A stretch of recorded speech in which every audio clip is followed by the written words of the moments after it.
கிளி, என்ன பாரு, நான் வரும்போதே சவுண்ட் அதிரும். அந்த இரும்பு கல்ல நான் போடுற சத்தத்தை கேட்டாலே ஊருக்கு பசிக்கும்.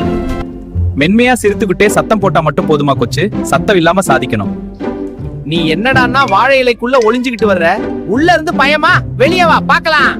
நான் வாழை கொட்டா தமிழும் போது அந்த ஈயோட வாசனையும் உள்ள அந்த கிரேவியும் ஒன்னா சேர்ந்து வர அந்த மனம் இருக்கே, அதுக்கு முன்னாடி உன் சத்தம் எல்லாம் வேற ரசம்.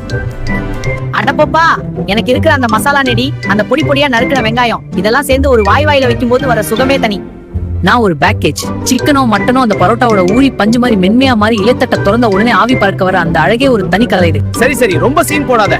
உன்னை பிரிச்சு சாப்பிடறதுக்குள்ள பசி அடங்கிடும். ஆனா என்ன பாரு, சுட சுட கல்லுல இருந்து நேரா பிளேட்டுக்கு வந்துருவேன். அவசரப்பட்டா எப்படி? நிதானமா அனுபவிச்சு சாப்பிடணும்னா அது நான் தான். நீ வேணா பாஸ்ட் ஃபுட்டா இருக்கலாம், ஆனா நான் ஒரு எமோஷன். சரி விடு, நம்ம ரெண்டு பேரும் வேற வேற ஸ்டைல் இருந்தாலும் நம்ம ரெண்டு பேரும் ஒரு புடி பிடிக்கிற அந்த பரோட்டா பையங்க இருக்காங்க, அவங்க தான் உண்மையான கெத்து.